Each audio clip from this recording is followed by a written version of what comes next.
Bonjour chers téléspectateurs, bienvenue dans cette vidéo où nous allons aborder une plante que vous connaissez certainement. Mais avant de continuer dans la suite de la vidéo, n'oubliez pas d'activer la cloche de notification pour ne manquer aucune de nos vidéos.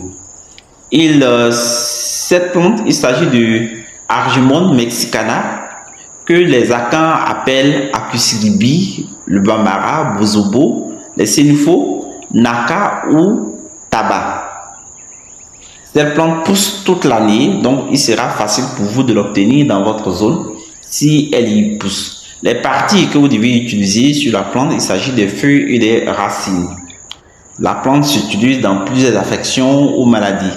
D'abord les feuilles, en cas de douleurs entériques, des douleurs des intestins, les douleurs musculaires, en cas de gonorrhée ou gonocoxie ou écoulement urétral, en cas de paludisme simple chez les plus de 5 ans et dragonculose, en cas de dragonculose. Et cela a été démontré par Grace et Al en 2010.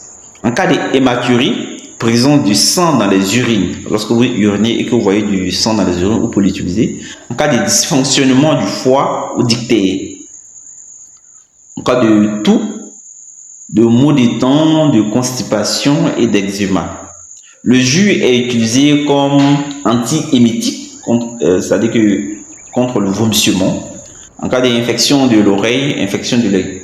Mais dans cette utilisation, il faut bien nettoyer la plante, c'est-à-dire que les feuilles et la tige, avant de mixer, puis extraire le jus, puis l'appliquer. Par ailleurs, la plante entière a des propriétés hypotenseurs et diurétiques, c'est-à-dire que ça va faire baisser votre tension artérielle si vous avez une tension qui est élevée et en vous faisant pisser beaucoup.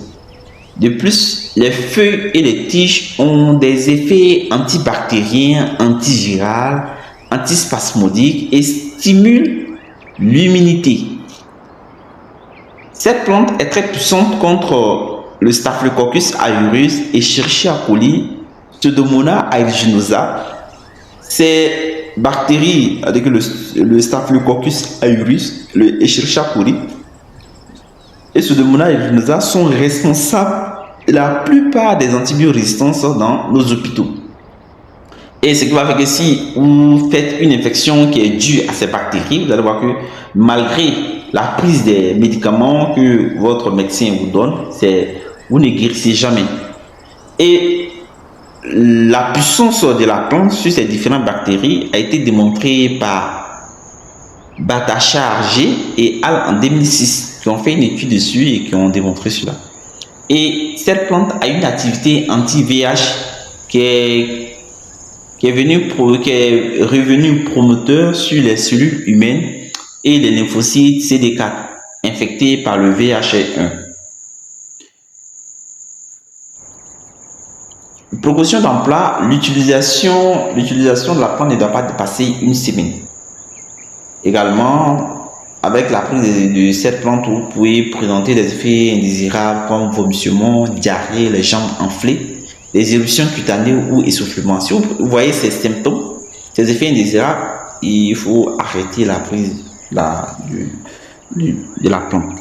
Les contre-indications, chez les enfants de moins de 5 ans et les femmes enceintes ne doivent pas utiliser la plante. Dosage et la forme que vous devez utiliser la feuille.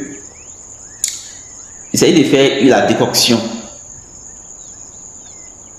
La poudre de la feuille, 30 grammes dans 500 ml d'eau pendant 30 minutes que vous allez prendre 2 fois par jour, matin et soir.